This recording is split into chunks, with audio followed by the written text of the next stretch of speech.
تو جناب جبریل کہنے لگے رب فرماتا ہے ابو بکر کو ساتھ لے جانا.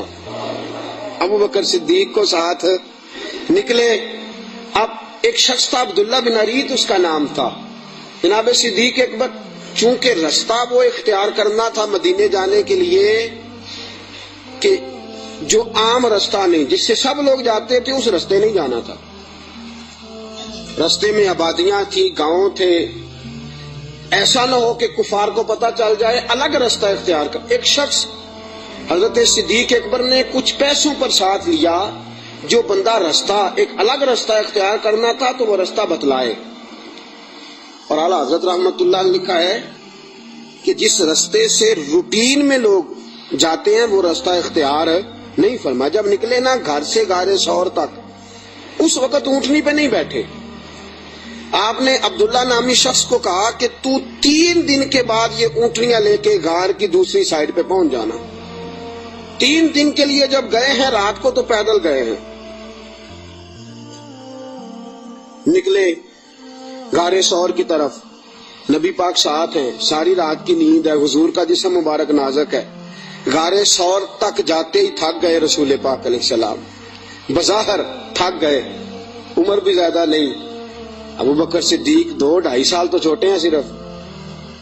رسول پاک صلی اللہ علیہ وسلم غار ثور پہ جانا ہے، اللہ آپ سب کو مکے لے جائے.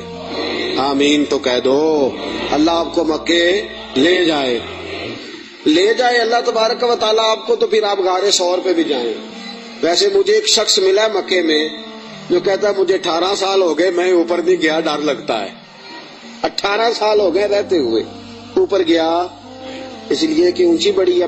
5413 فٹ اونچی غار ہے. 5400 رستہ بھی کوئی نہیں. اور یہ وہ غار ہے جس کا اللہ نے قرآن میں ذکر فرمایا ہے، اذ ہما فی الغار، جب وہ دونوں غار میں تھے. اور وہاں اتنے سیانے پڑھے لکھے مولوی رہتے ہیں، جس غار کا اللہ نے قرآن میں ذکر کیا کہتے اوپر نہ جانا.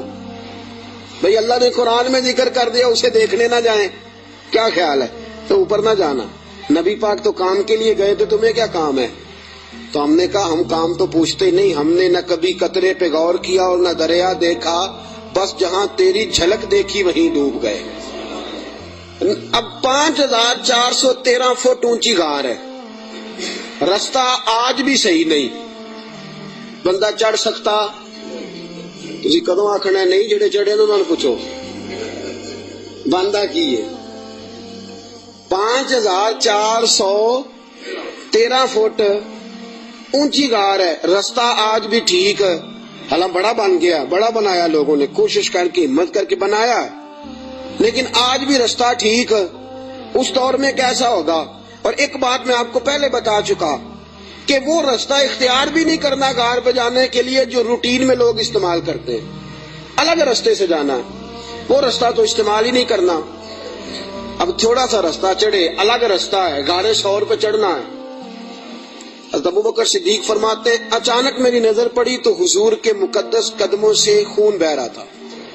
اچانک نظر پڑی.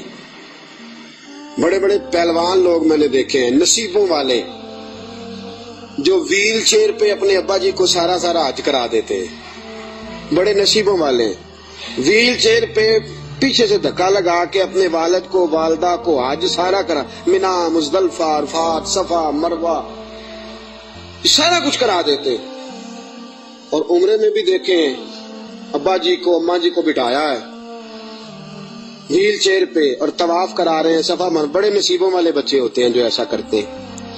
لیکن آج تک میں نے سنا نہیں کہ کوئی بندہ اپنے ابا جی کو یا اپنی اماں کو کندھوں پہ بٹھا کے غار ثور پہ بھی لے گیا ہو. میں نے سنا، میری رعایت نہ کرنا اگر آپ نے سنا ہے تو مجھے بتا دیں کہ کوئی جوان پہلوان اپنی اماں جی کو یا اپنے ابا جی کو کندھوں پہ بٹھا کے غار ثور لے گیا ہو. سنا ہے آپ نے کبھی؟ نہیں. پکی بات ہے. فرماتے ہیں میں نے دیکھا کہ نبی پاک علیہ السلام کے مقدس قدموں سے خون بہ رہا ہے.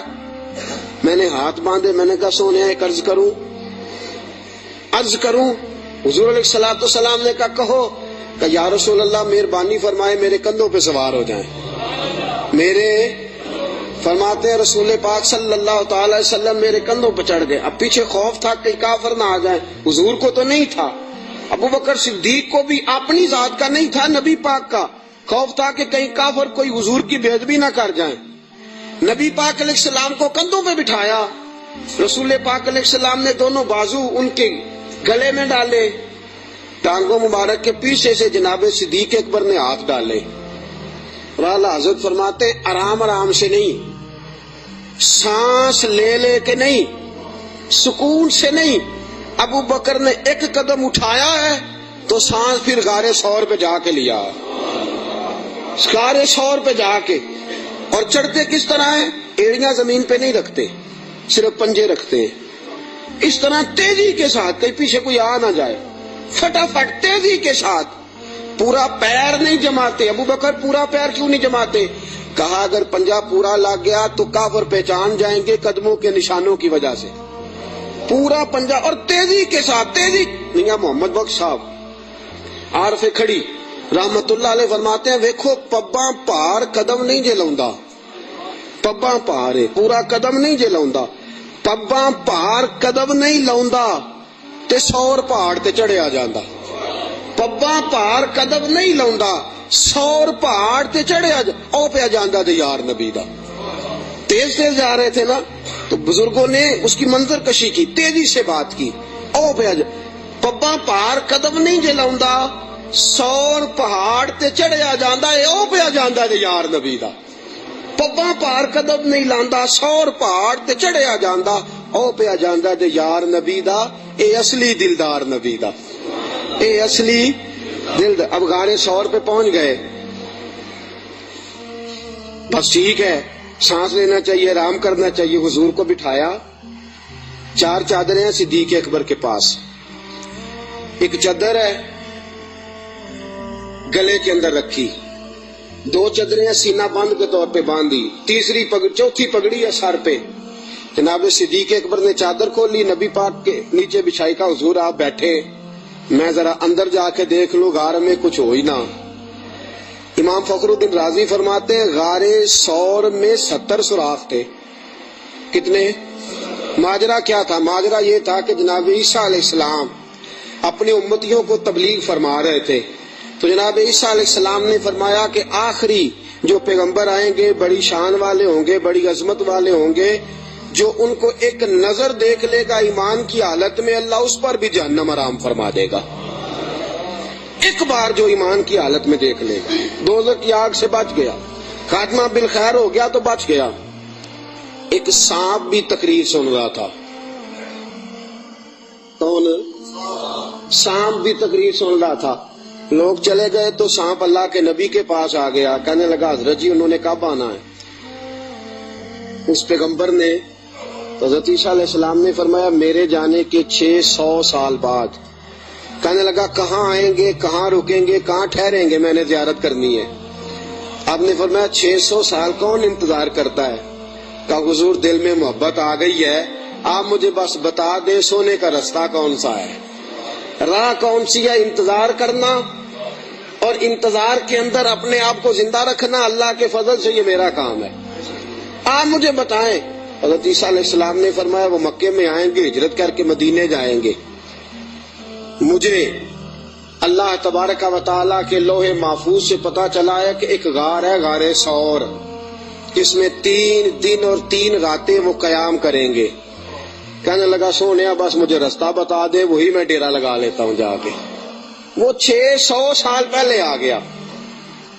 جب وہ غار ثور میں پہنچا, اس نے سوچا کہ غار ثور میں آ گیا ہوں تو اس میں حضور تشریف لائیں گے تو نبی پاک بیٹھیں گے بھی, آرام بھی کریں گے, لیٹیں گے بھی. میں اتنے سوراخ بنا لیتا ہوں کہ اگر 10 15 20 30 بند بھی ہو گئے تو کوئی نہ کوئی تو کھلا رہے گا ہی نا, تو میں باہر آ کے زیارت کر لوں گا, کرنی تو زیارت ہے. اس نے 2 4 10 سوراخ نہیں کیے, پورے 70 کیے, 70 کیے. اب وہ اس کا اپنا عشق تھا اور یہ جو اندر بند کرنے گیا اس کا اپنا عشق تھا. اس نے 70 سوراخ کیے کہ چلو کوئی تو کھلا رہے گا نا. ابو بکر صدیق نے کہا باری میری ہے دیکھنے کی, کسی اور کو موقع مل ہی نہیں سکتا.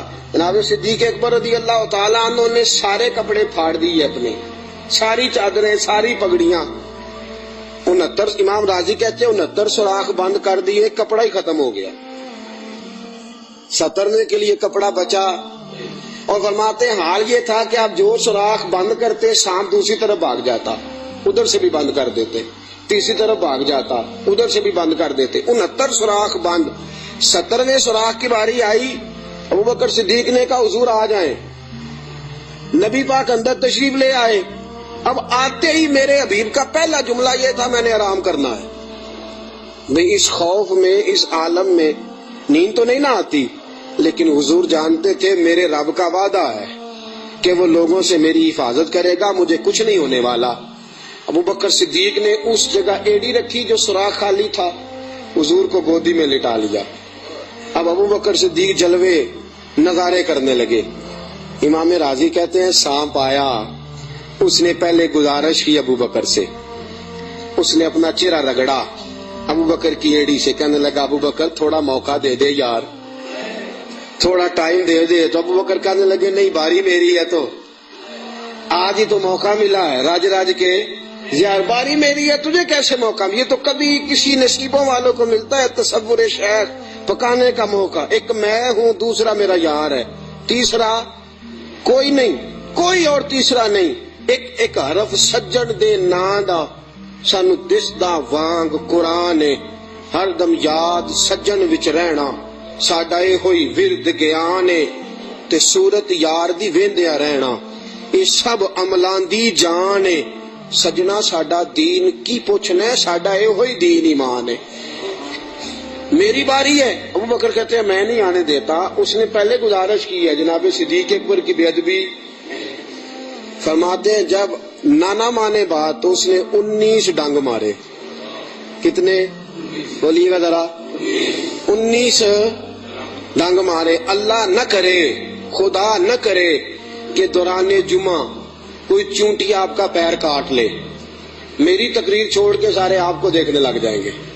اللہ نہ کرے چونٹی پیر کاٹ لے، شور ہو جائے گا، پیچھے کرو پیچھے کرو، بڑا مسئلہ. اور زہر کی خاصیت ہے جب زہر کسی آدمی میں سرایت کر جاتا ہے تو پھر اندر کا جو وجود کا اندر کا حصہ ہوتا ہے پھٹ جاتا ہے، جگر پھٹ جاتا ہے، گردے پھٹ جاتے ہیں، منہ سے ناک سے خون نکلتا ہے. 19 بار ڈانگ مارا. کسی نے جناب صدیق اکبر سے کہا آپ کی ڈانگ کی طرف خیال نہیں گیا؟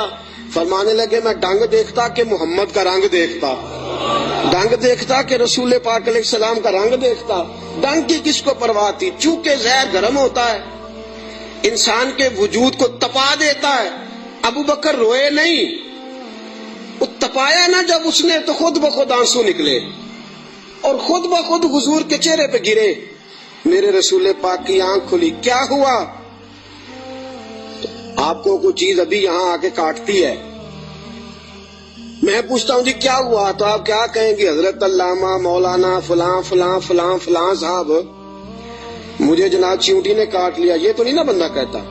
بھئی یہاں آپ کو سانپ نے کاٹا ہے تو آپ تو کہیں گے سانپ سانپ سانپ. مولانا بیٹھے ہوں یا مفتی بیٹھے ہوں، مجھے تو سانپ لڑ گیا.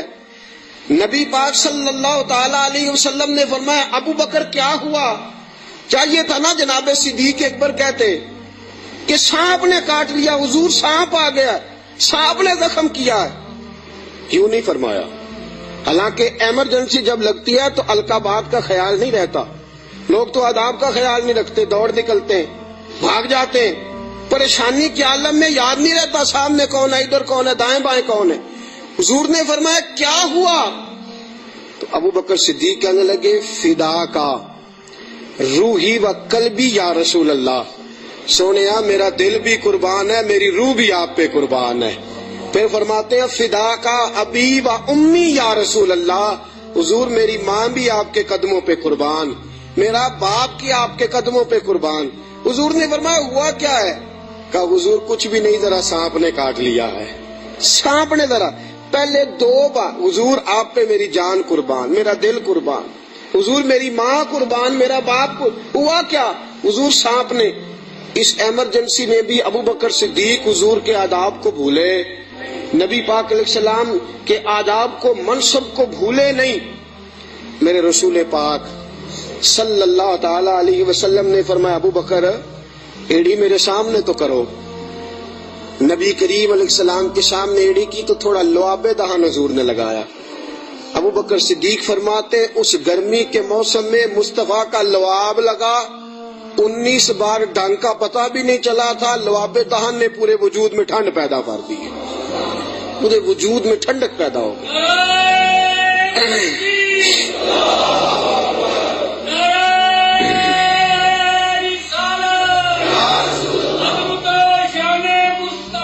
نبی کریم صلی اللہ تعالی علیہ وآلہ وسلم نے فرمایا ابو بکر تیرے کپڑے کدھر ہیں؟ کہا سونیا 3-4 لے کے آیا تھا, سارے ٹکڑے ٹکڑے کر کے میں نے لگا دیے. میرے حبیب پاک نے ہاتھ اٹھائے اور دعا کیا دی, کہا اے اللہ جس طرح میں اور ابو بکر غار میں کٹھے ہیں ہمیں جنت میں بھی کٹھا ہی رکھنا. یا اللہ جس طرح ہم غار میں کٹھے ہیں جنت میں بھی کٹھا ہی رکھنا. میرے رسول پاک علیہ السلام نے. اب دیکھیے اگلا منظر کیا ہے. شام کو بیٹی کھانا پہنچاتی ہے, غار سور پہ چڑھ کے جاتی ہے بچی. ابو بکر صدیق کا بیٹا روز خدمت کرتا ہے. سارا خاندان ابو بکر نے اسی کام پہ لگا دیا, پیسے بھی سارے لگا دیے. دنیا کہتی ہے کائنات میں ابو بکر کیوں ہوتی ہے؟ دوستو ابو بکر نے حد کر دی. اور میرے نبی پاک نے فرمایا کسی کی جان نے اور کسی کے مال نے مجھے اتنا نفع دیا ہی نہیں جتنا ابو بکر کے مال نے مجھے نفع دیا. کسی نے دیا ہی نہیں. بڑے لوگوں نے حضور پہ مال خرچ کیا, اتنا نفع دیا نہیں کسی نے جتنا صدیق اکبر نے دیا. ایک صحابی کہتے ہیں یہ حدیث بخاری میں بھی موجود ہے, دیگر کتب میں ذرا تفصیل سے موجود ہے. حضرت ابو بکر صدیق سے ایک دن کہنے لگے ذرا غار سور تک تو بات ٹھیک ہے, اور یہ پتہ ہے خدمت کا موقع انہیں کتنے دن ملا ہے؟ 3 دن اور 3 راتیں. ابو بکر حضور کو کھانا بھی کھلاتے, نبی پاک صلی اللہ تعالی وسلم کے سر مبارک میں تیل بھی لگاتے, رسول پاک علیہ الصلوۃ والسلام کو اپنی گود میں سلاتے بھی. نبی پاک علیہ السلام کا 3 دن اور 3 راتیں. پوری دنیا میں کسی نبی کے کسی امتی کو یہ اعزاز حاصل نہیں ہوا کہ نبی اور امتی غار میں ہو تو اللہ کہے تم دونوں اکیلے نہیں, ان اللہ معنا, میں بھی تمہارے ساتھ ہوں, میں بھی تمہارے. اللہ بھی ان کے حضور نے فرمایا ابو بکر غم نہ کر, اللہ بھی ہمارے ساتھ ہے. 3 دن اور 3 راتیں یہ قرب خاص نبی پاک علیہ السلام کے ساتھ, خاص قرب تنہائی میں نبی پاک علیہ الصلوۃ والسلام کی خدمتیں جناب صدیق اکبر رضی اللہ تعالیٰ عنہ کو میسر آئیں. میرے دوستو صحابہ نے کہا اے ابو بکر غار سے باہر کی بھی کوئی بات بتاؤ. غار میں تو آپ نے مزے لوٹے, بڑی موج کی, حضور کی بڑی خدمت کی, بڑی جم کے زیارت کی, کوئی بات بھی بتاؤ. تو فرمایا غار سے نکلے, اونٹنیوں پہ بیٹھے تو ایک دن حضور تھک گئے, گرمی بڑی سخت تھی. مکہ مکرمہ سے مدینہ منورہ سے مکہ مکرمہ کا درمیانی فاصلہ, اعلیٰ قسم کی اے سی والی بس پہ بیٹھ کے جائیں تو 4-5 گھنٹے لگ جاتے ہیں. ٹھیک ہے نا جی, 4-5 گھنٹے بھی لگتے ہیں. درمیان میں کھڑا کر کے وہ روٹی بھی کھانے کا موقع دیتے ہیں, سارا کچھ کرتے ہیں, لیکن بندے پھر بھی جا کے تاکی جاتے ہیں, کہتے ہیں حد ہو گئی ہے جی, کتنا ٹائم رہ گیا ہے, کتنے گھنٹے ہو گئے, پوچھ کے تھک جاتے ہیں. میرے نبی پاک علیہ الصلوۃ والسلام اونٹنی پہ سوار ہے, تیز دھوپ کا منظر ہے. جناب صدیق اکبر فرماتے ایک مقام پہ شدید تھکاوٹ محسوس ہوئی تو میں نے عرض کی یا رسول اللہ صلی اللہ علیہ وسلم اگر مہربانی فرمائیں تو تھوڑا آرام نہیں کر لیتے؟ اب ساتھ یہ بھی تھے نا, چاہیے تھا نا دونوں آرام کرتے. فرماتے ہیں نبی پاک علیہ السلام نے فرمایا جیسے تم کہو. میں جلدی سے گیا, مجھے ایک پہاڑ نظر آیا, اس پہاڑ کے نیچے پہاڑ کا تھوڑا سا سایہ تھا. فرماتے ہیں میں نے جلدی سے وہاں سے کنکر وغیرہ ہٹائے, اپنا کپڑا بچھایا اور حضور کو عرض کی یا رسول اللہ یہاں تشریف رکھیں. نبی پاک وہاں بیٹھ گئے. جناب صدیق اکبر رضی اللہ تعالیٰ عنہ فرماتے ہیں میں جلدی سے اٹھا, ایک بڑا پیالہ تھا ایک چھوٹا پیالہ تھا. دور مجھے ایک چرواہا بکریاں چراتا نظر آیا, میں اس کے پاس گیا. میں نے کہا یار بکریاں تیری اپنی ہیں یا کسی کا, تو چرواہا ہے؟ اس نے کہا نہیں میری اپنی بکریاں ہیں. میں نے کہا ایک بکری کا دودھ میں تجھ سے خریدنا چاہتا ہوں. اس نے کہا ٹھیک ہے لے لو. فرماتے ہیں میں جلدی سے گیا, اس کو پیسے دے کے نکلا تو کہنے لگا کدھر جا رہے ہو؟ میں نے کہا ابھی بتاتا ہوں.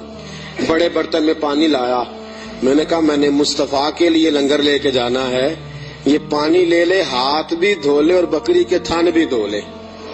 پہلے ہاتھ بھی دھو، بکری کے تھن بھی دھو۔ سفر ہے تو کیا ہوا، مشقت کا معاملہ ہے تو کیا ہوا؟ میں اپنے شیخ کے آداب بھول سکتا؟ میں نبی پاک صلی اللہ تعالی وسلم کے آداب بھول سکتا؟ آداب پورے سر انجام دیے جائیں گے۔ محبوب کریم صلی اللہ تعالی علیہ وسلم کے لیے دودھ لایا، فرماتے ہیں دودھ لے کے آ گیا، جب پہنچا تو اللہ کے حبیب سو گئے تھے۔ اب حضور آرام فرمائے، میں نے تھوڑا سا اس میں ٹھنڈا پانی ڈالا، دودھ کو ٹھنڈا کر لیا۔ فرماتے ہیں دودھ کا پیالہ لے کے حضور علیہ السلام کے سرانے والی سائڈ پہ بیٹھ گیا۔ میں نے کہا جگانا نہیں، سونا جب اٹھے گا تب بھی پیش کر دوں گا۔ یاد رکھیں سفر میں انسان پریشان ہو جاتا ہے، روایت میں آتا ہے سفر عذاب کا ٹکڑا ہے، دقت ہو جاتی ہے، انسان بھول جاتا ہے اپنا آپ بھی۔ لیکن جناب صدیق اکبر نبی پاک کے آداب کو بھولے؟ بھئی آپ بھی تو تھکے ہوئے ہیں، آپ بھی تو ساتھ بیدار ہیں، آپ بھی تو سارا کچھ کر رہے ہیں، لیکن ابو بکر صدیق رضی اللہ تعالیٰ عنہ دودھ کا پیالہ لے کے سرانے بیٹھے رہے۔ اپنی مرضی سے میرے مصطفیٰ کی آنکھ کھلی، رسول پاک نے مسکرا کے دیکھا تو ابو بکر صدیق نے دودھ کا پیالہ پیش کیا۔ جب رسول پاک نے ٹھنڈا ٹھنڈا دودھ پیا، ابو بکر تیرے نصیبوں پہ قربان جائیں، اعلیٰ حضرت فرماتے ہیں حضور نے بچا ہوا دودھ ابو بکر کو عطا فرمایا۔ جناب صدیق اکبر نے دودھ پیا، یہی کافی نہیں تھا انعام؟ اتنا حضور کا جھوٹا کسی کو مل جائے تو یہی انعام کافی نہیں تھا؟ جب ابو بکر دودھ پی چکے تو میرے نبی پاک کی آنکھوں میں آنسو آ گئے، حضور رو پڑے، اور رسول پاک نے فرمایا اے اللہ، اے میرے مولا، تو ابو بکر کی نیکیاں دیکھ رہا ہے نا، اس کو بدلہ بھی قیامت کے دن تو ہی عطا فرمائے گا، تو ہی عطا کرے گا صبح قیامت اس کو بدلہ۔ عزیزو، جناب صدیق اکبر نے ہر موڑ پر تنہائی کے حضور کی ذات سے محبت کی ہے۔ جو حضور نے کہہ دیا ابو بکر نے کہا ٹھیک ہے، جیسا حکم ہو گیا، باقی ساری کائنات پیچھے۔ آج جوز ماننے کا ماحول ہے، جوز، تھوڑی مان لو تھوڑی چھوڑ دو، تھوڑا کر لو تھوڑا اپنا نفع نقصان سوچ کے چلو۔ ابو بکر صدیق نے سوچ دی کہ جب غلامی کا تصور آ گیا پھر نفع نقصان بھول جاؤ، پھر یہ دیکھو کہ سامنے کیا۔ کسی نے سیدنا غوث اعظم جیلانی سے پوچھا کہ حضرت جی آپ کے لاکھوں مرید ہوئے ہیں، مزہ کس بات میں آیا ہے؟ آپ فرمانے لگے لاکھوں چھوڑ دو، اللہ ایک دے دے، دے ابو بکر جیسا دے۔ لاکھوں چھوڑو، ایک دے دے اللہ، دے ابو بکر جیسا دے۔ لاکھوں کا کیا کرنا، ایک چاہیے، ہونا ابو بکر جیسا چاہیے، جو صدیق اکبر جیسا ہو۔ جناب ابو بکر صدیق رضی اللہ تعالیٰ عنہ نے اپنا آپ دیکھا ہی نہیں، پھر ساری زندگی رسول پاک کو راضی کرنے میں گزار دی۔ دوستو، لکیر کا فقیر بن کے وقت گزارنا، لکیر کا فقیر بن کے۔ آج سوچ ہی بڑی ہے، ہماری عقل اس قدر زیادہ چلتی ہے منفی سائڈ پہ۔ آپ کسی بندے کو ٹٹول کے دیکھیں، سب سے زیادہ سوچ منفی سائڈ پہ کام کرتی ہے، دماغ تیز چلتا ہے شر کی طرف۔ لیکن ساری زندگی میں نبی پاک علیہ الصلوۃ والسلام کے ساتھ 20 سال کی عمر میں جرانہ لگایا تھا اور 63 سال کی عمر میں وصال فرمایا۔ جناب ابو بکر صدیق رضی اللہ تعالیٰ عنہ کا یہ 43 سالہ جرانہ، 40 اور 3 43 سالہ جرانہ جناب صدیق اکبر کا، ساری زندگی حضور، اور بعد از وصال ظاہری بھی نبی پاک کے ساتھ جرانہ نہیں توڑا۔ ایک دن حضرت عائشہ صدیقہ سے کہنے لگے حضور کے اور حضرت المستدرک صحیح مستدرک میں حضرت عبداللہ ابن عمر موجود تھے۔ کسی شخص نے کہا کہ ابو بکر صدیق کا وصال بیماری کی وجہ سے ہوا ہے، جاگیے ذرا میری بات سنیے۔ کسی شخص نے کہا کہ جناب صدیق اکبر کا وصال بیماری کے عالم میں ہوا۔ جناب سیدنا عبداللہ ابن عمر نے جلال فرمایا تمہیں تمہاری ماں روئے، ابو بکر بیمار ہو کے گیا ہے پر اسے کوئی ظاہری مرض نہیں تھا، وہ نبی پاک کے وصال کو برداشت نہیں کر سکا۔ اسے حضور کی جدائی کا غم تھا، جنہاں دے دل بر جانی بچھڑن کون روے پھر تھوڑا، سب روگاں دا روگ محمد جس دا نام بچھوڑا۔ نبی پاک علیہ السلام کی جدائی کا غم لے کے قبر انور میں حضرت عبداللہ ابن عمر کا فرمان۔ عزیزو، جناب صدیق اکبر نے حضرت عائشہ سے فرمایا، بیٹی وہ چارپائی مل سکتی ہے جس پہ حضور نے وصال فرمایا تھا؟ کہا مل سکتی ہے۔ کہا مجھے بتا سکتی ہو؟ چارپائی آ گئی۔ حضور اس وقت کس سائیڈ پہ لیٹے ہوئے تھے؟ کعبہ جی اس جانب حضور کا رخ تھا کعبے کی طرف، ابو بکر کعبے کی طرف ہو گئے۔ کہا حضور نے آخری موقع پہ کیا استعمال کیا تھا؟ نبی پاک نے مسواک استعمال کی تھی۔ کہا بیٹی مسواک لاؤ۔ کپڑے کس رنگ کے پہنے تھے؟ ابو بکر اس رنگ کے پہنے تھے۔ بیٹی تھی نا جی سیدہ عائشہ، رو پڑی۔ کعبہ جی آپ کیوں ایسے سوالات کرتے ہیں؟ کہا بیٹی زندگی مصطفیٰ کے نام پہ گزار دی ہے، میرا تو اور تعارف ہی کوئی نہیں، نوکر بن کے وقت گزارا، نوکری کی ہے زندگی میں، اور تعارف ہی کوئی نہیں، میں نے تو اور کچھ کمایا ہی نہیں، میں اپنی حیاتی تو قربان جاواں، بس محمد محمد پکیندے گزر گئی، اور تو کچھ کٹھا ہی کوئی نہیں کیا۔ میرے ساتھ جو تاجر تھے انہوں نے جائیدادیں بنائی، اور میرے ساتھ جو کاروبار کرنے والے تھے انہوں نے پیسے بنائے، پر میں اپنی حیاتی تو قربان جاواں، میری تے محمد محمد پکیندے گزر گئی، اور تو کوئی کام کیا ہی نہیں، بس اسی کام میں گزر گئی۔ دل کرتا ہے، میرا دل کرتا ہے کہ مروں بھی اس طرح جس طرح رسول پاک نے وصال فرمایا تھا۔ بیٹی میرا دل کرتا۔ حضرت عائشہ صدیقہ رضی اللہ تعالیٰ عنہ عرض کرتی ہیں کہ آپ اس قسم کی باتیں کیوں؟ کہا بیٹی ایک آخری جواب دے دے، حضور کا وصال ہوا تو دن کون سا تھا؟ حضرت عائشہ صدیقہ فرماتی ابا جی پیر کا دن تھا۔ فرمایا بیٹی پھر تو دعا کر اللہ مجھے منگل نہ دکھائے، دعا کر اللہ مجھے منگل نہ دکھائے یہ وقت۔ دوستو، جناب صدیق اکبر کا وصال ہوا تو علی المرتضیٰ جیسا شیر چارپائی کے سرانے کھڑا ہوا، تو حضرت ابو بکر کی چارپائی کے سرانے کھڑے ہو کے علی المرتضیٰ رو رو کے بحال ہو گئے، اور کہنے لگے لوگ کہتے ہیں ابو بکر چلا گیا ہے، مجھے تو لگتا ہے دنیا سے مصطفیٰ کی تصویر رخصت ہو گئی ہے۔ لوگ کہتے ہیں ابو بکر گیا، اور مجھے لگتا ہے کہ یہ وفاؤں کا جنازہ ہے، یہ آج جو ہم جنازہ پڑھیں گے یہ محبتوں کا جنازہ ہے۔ کائنات میں وفا جس کا نام تھا، اور کائنات میں نوکری کرنے کا جس نے حق ادا کیا ہے، اور کائنات میں جس نے وفائیں رقم کی، حضرت علی المرتضیٰ شیر خدا رضی اللہ تعالی عنہ نے فرمایا مجھے تو لگتا ہے یہ وفاؤں کے پیکر کا جنازہ ہے۔ ابو بکر صدیق کا جنازہ اٹھا، علی المرتضیٰ میرے حبیب پاک علیہ السلام کے روضہ اطہر پہ کھڑے ہو کے کہنے لگے حضور ابو بکر آیا ہے، یا رسول اللہ ابو بکر آیا ہے۔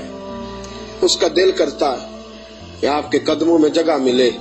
جناب علی المرتضیٰ پیغام دیتے، اور میرے حبیب پاک صلی اللہ علیہ وسلم کے روضے کی کھڑکی کھلتی ہے تو حضور نے فرمایا اس نے نوکری بڑی کی ہے، اس کو قریب لاؤ اور اس کو میرے پہلو میں دفن کرو۔ انسان تو انسان رہے، 70,000 فرشتے عصر کے وقت اور 70,000 فرشتے جو فجر کے وقت مجھ پر سلامی دینے آتے ہیں، میں ان کی ڈیوٹی لگاؤں گا۔ ابو بکر پہ بھی سلام پڑھ کے جانا، صدیق کی عظمت کو بھی سلامی دے کے جانا۔ اللہ کی قسم، جو ابو بکر رضی اللہ تعالیٰ عنہ سے معاذ اللہ کسی وجہ سے اختلاف بھی رکھتا ہے نا، میرے حبیب نے کوئی رنگ ہی ایسا بنا دیا ہے۔ ابو بکر سے معاذ اللہ استغفر اللہ کسی وجہ سے اختلاف بھی رکھتا ہے نا، جب میرے مصطفیٰ کے مواجہ شریف کے سامنے کھڑا ہو کے ہاتھ باندھ کے سر جھکاتا ہے اور حضور پہ سلام پڑھتا ہے، تو قسم اللہ کی ابو بکر کی بارگاہ میں خود بخود ہی سر جھک جاتا، خود بخود سر جھک جاتا۔ قیامت تک لوگ سلامیاں دے رہے ہیں۔ ایک کی کام سیکھا ابو بکر نے، انہوں نے کہا میں نے کل مانا، کل، میں نے جز کی بات نہیں کی، تھوڑا سا مان کے میں نے چھوڑ نہیں دیا، میں نے کل مانا ہے۔ مکے کی گھاٹیاں تھی پھر بھی میں نے کل ہی مانا، غار سور کی راتیں تھی تو میں نے کل مانا، اور غار سور سے نکلے تو لوگوں میں نے کل ہی مانا۔ مصطفیٰ نے کہہ دیا تو میں بھاگ گیا، اور فرمایا قبر کی دیواروں تک میں نے کل مانا ہے، اور میرے کل ماننے کی منظوری اس دن ہوئی ہے جس دن نبی نے گنبد کا سایہ عطا کر دیا، یہ منظوری ہو گئی۔ تو ساتھیو یاد رکھنا، کل مانو، جز جز ماننے چھوڑ دو۔ دو گھروں کے مہمان بنو گے کہیں بھوکے نہ رہ جانا، اور دو کشتیوں کے سوار بنو گے تو کہیں ڈوب نہ جانا، آدھے تیتر آدھے بٹیر بن کے وقت گزارو گے تو الجھ جاؤ گے۔ کلمہ پڑھا ہے تو اب کل مانو، کل مان کے چلو، صحیح مان کے چلو، نوکری کرو تو جم کے کرو۔ کل ماننے میں جو مزہ آتا ہے وہ جز ماننے میں نہیں آتا۔ کل مان کے زندگی گزارو، پھر دیکھو کیسی محبتوں سے گزرتی ہے اور کیسی عقیدتوں میں گزرتی ہے۔ ہمیشہ مدحت خیر الانام میں گزرے، دعا ہے یہ عمر درود و سلام میں گزرے۔ وآخر دعوانا